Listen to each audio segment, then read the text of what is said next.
Donald Trump has doubled down, tripled down, and now quadrupled and maybe even quintupled down on his most abhorrent comments yet in the campaign season. Let's watch. Look, we're going to have to be a lot tougher. We are playing with a different set of rules. ISIS chops off people's heads. ISIS drowns people in steel cages and pulls up the cage. An hour later, everyone's gone. 40, 50, 60 people at a time. But you said just the other day, we can't waterboard. You said we got to play the game the way they play the game. We have to play the game at a much tougher level than we're playing. What does that mean, though? Well, does that means mean we have to expand those laws. Does that mean cutting off heads? No, it doesn't mean that, but it means we have to expand the laws. Look. What does expand the laws mean? Anderson, let me explain something. We are playing at this level, and they don't care. They have no rules, and we have these rules that are very onerous. I mean, our military's brought in because there's you're the too tough. Geneva Conventions on War. Yes, There's ways, there's rules in a battlefield. You know what? It's funny. It's very interesting what happens with the Geneva Convention. Everybody believes in the Geneva Convention until they start losing, and then they say, "Oh, let's take out the bomb." Okay, when they start losing. So, are you still in support of waterboarding and more? I am in total support of waterboarding. It's got to be within the law, but I have to expand the law because a lot of people think it's not within the law now because of this administration. So they're allowed to chop off heads. And we're not allowed to waterboard. Somehow we're at a big disadvantage. I will tell you that right now. And again, I was going to give you the analogy. Yeah. So they're sitting around having dinner. They eat, believe it or not, too, even though they chop off heads and even though they drown people. And they're talking. Can you imagine the conversation when they're talking about how weak and soft and pathetic we are, and they go out and chop off people's heads, okay? They can't believe it. They can't believe it. I got to ask you about the fact is, just in a nutshell, we have to be much tougher. If we're going to beat ISIS, we have to be much tougher than we are. When you have General Hayden saying, "Oh, that's so terrible the way Trump is talking," that's why we're losing. That the U.S. has to, quote, take out the families of terrorists. When it was pointed out that targeting civilians is against the Geneva Conventions, you said, quote, "So they can kill us, but we can't kill them." It is against federal, military, and international law to target civilians. So how will you order the military to target the families of suspected terrorists while also abiding by the law? As far as the families are concerned and as far as the law is concerned, we have a law. This all started with your question on waterboarding. We have a law that does right now waterboarding. They have no laws, they have no rules, they have no regulations. They chop off heads, they drown 40, 50, 60 people at a time in big steel cages, pull them up an hour later, everyone dead, and we're working on a different set of parameters. Now, we have to obey the laws, okay? Have to obey the laws, but we have to expand those laws because we have to be able to fight on at least somewhat of an equal footing, or we will never, ever knock out ISIS and all of the others that are so bad. We better expand our laws or we're being a bunch of suckers, and they are laughing at us. They are laughing at us, believe me. What's incredible is that people apparently genuinely don't understand why this is wrong, why this is problematic. He's leading overwhelmingly in the Republican race. So this isn't just a matter, I think people view this as, well, I mean, come on, he's the one that's keeping it real and telling it like it is, and he's saying what we all want to say, right? Right? No, wrong. He's not keeping it real. He's not telling it like we all want to say.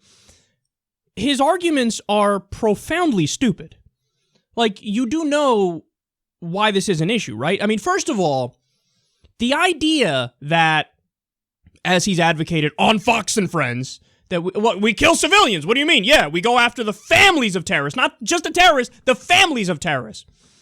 The idea that makes you better than ISIS, no, that makes you exactly like ISIS. Only difference is they behead you. Donald Trump shoots a Hellfire missile at your grandma's face. So do you understand that? This is so important for people to get. Because what you're saying is, hey, when we do the same tactics as them, it's better because we're us. But the only way you can rationalize that is to say we're just better by definition no matter what we do. Or, hey, they don't really count. Like civilians in the Middle East, come on, do they really count the same as, civilians in the West? Let's get real here. They don't count. We don't view them as the same.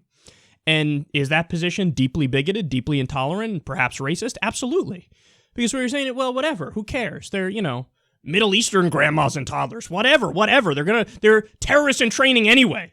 So I guess just kill them and it's fine. He's just keeping it real. No, he's not keeping it real. He's keeping it cretinous. He's keeping it wretched. He's keeping it grotesque. He's keeping it morally abhorrent. He's keeping it immoral. He's keeping it unethical.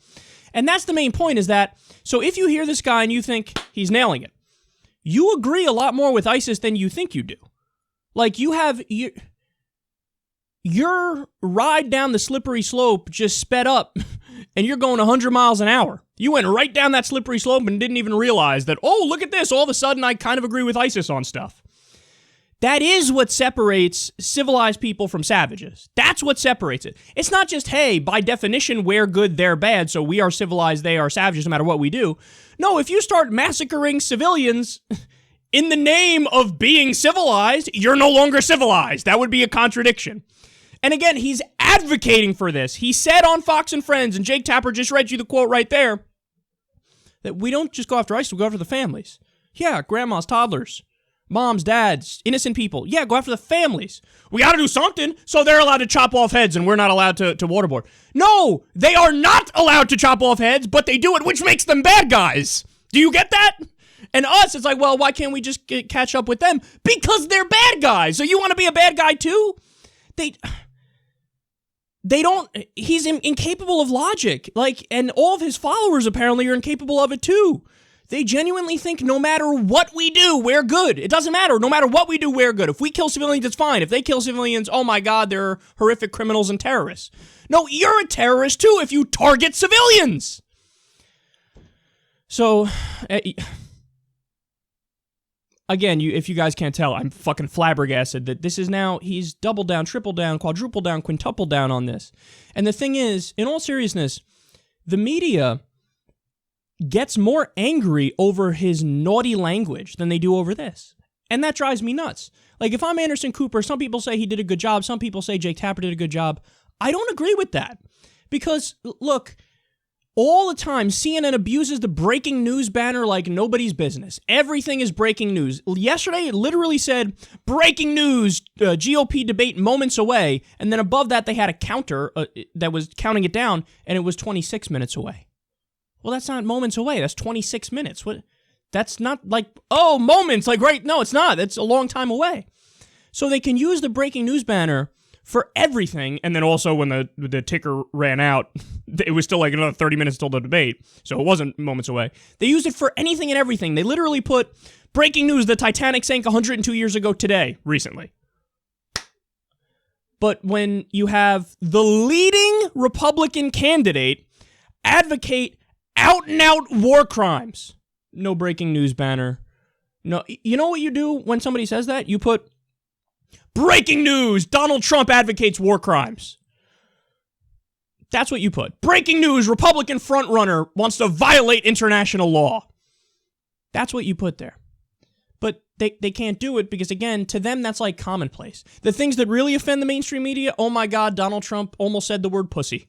Oh my God, he said the word fuck 2 years ago and we have video of it.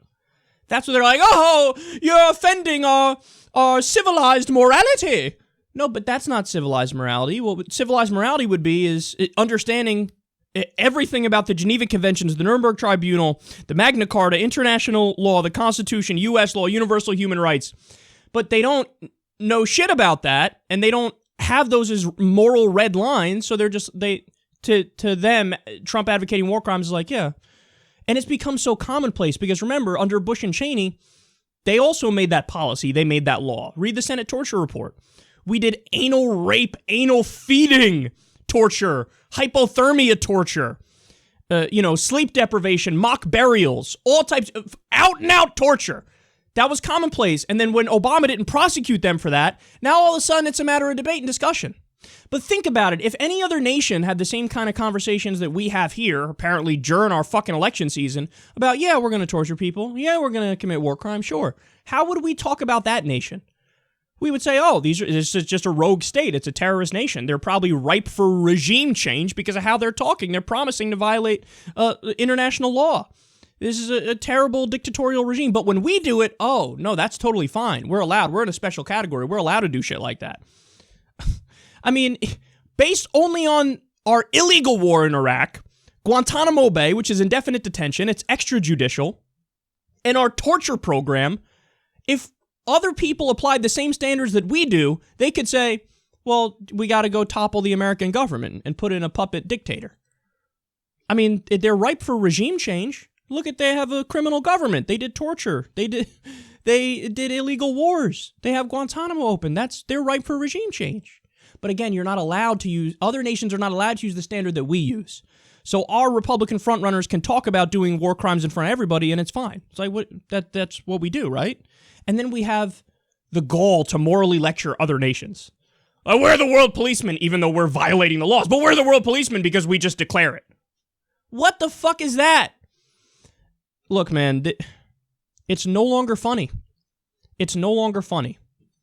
I mean, if you're somebody who believes in the Constitution, if you're somebody who believes in the Geneva Convention and the Nuremberg Tribunal and international law and Magna Carta and U.S. law and universal human rights, if you believe in those things, as all civilized people do, then you say, okay, hashtag never Trump, which has been going around on Twitter, because this is inexcusable.